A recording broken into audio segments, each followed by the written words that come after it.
पिता का कर्ज। यह कहानी है बिहार के एक गांव की जिसमें विजय नाम का लड़का रहा करता था।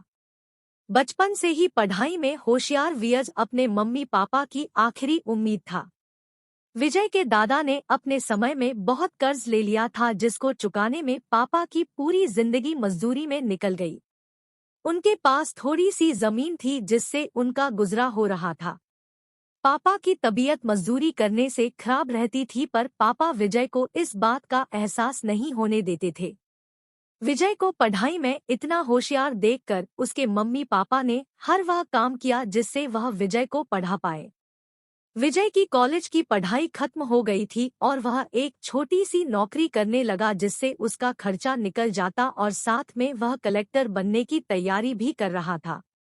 विजय अपने वक्त का एक मिनट भी फालतू नहीं गुजारता था। विजय ने पूरा समय पढ़ाई और नौकरी में ही लगा दिया।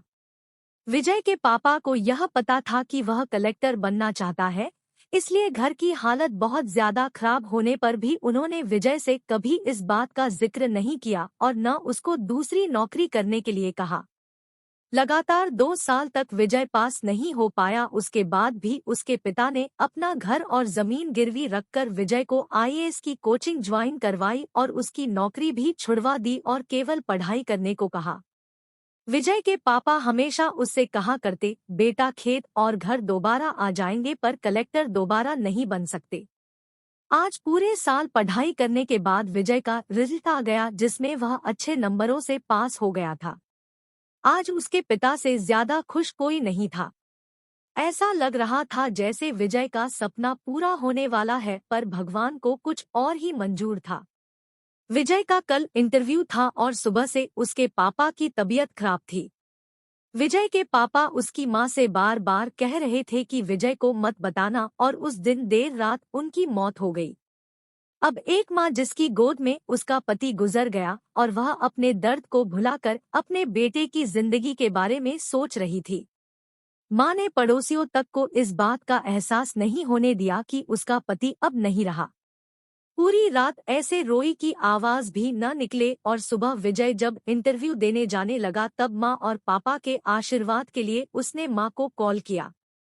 माँ ने पूरी हिम्मत लगा दी अपना सच छुपाने के लिए और विजय को आशीर्वाद दिया और जब विजय ने पापा से बात करने को कहा तो माँ बोली, पापा अब तुमसे बात नहीं करेंगे, वह कलेक्टर से बात करेंगे। इतनी बात करके माँ ने फोन रख दिया। विजय का जब इंटरव्यू हो गया तब उसे बताया गया कि उसके पिता की तबीयत खराब है, उसको तुरंत घर जाना है। विजय को एक पल नहीं लगा अपने पिता की हालत समझने में। घर पहुंचकर पिता के पैरों में गिरकर वह जोर जोर से रोने लगा और कहने लगा, पापा उठो, देखो मैं कलेक्टर बन गया। आज उसके पिता को वह खुशी मिली थी जिसका उनको वर्षों से इंतजार था, पर आज वह इस दुनिया में नहीं थे। भगवान विजय के पिता की जिंदगी में सुख लिखना ही भूल गए थे। पहले वह अपने पिता के कर्ज में जिंदगी भर मजदूरी करते रहे और फिर बेटे के सपनों में घर और जमीन गिरवी रखनी पड़ी। विजय के पिता को भले ही जिंदगी में कुछ हासिल न हुआ हो पर वह अपने लड़के को इस काबिल बना गए कि वह अपनी 7 पुश्तों को बैठे बैठे खिला पाए। विजय की मां ने जो उस रात किया जिसको करने का जज्बा बहुत कम लोगों में होता है। जब विजय कलेक्टर बनकर घर आया तब मां ने विजय से कहा, बेटा तुम आज इतने बड़े बन गए हो कि हाजरों गरीबों का भला कर सकते हो। जब भी तुम्हारे सामने कोई गरीब मदद मांगने आए तो अपने पिता और मेरे बारे में सोचना। मैं तुम्हारे बराबर पढ़ी लिखी और समझदार तो नहीं हूँ पर इतना जरूर जानती हूँ गरीब आदमी की बहुत मजबूरी होती है।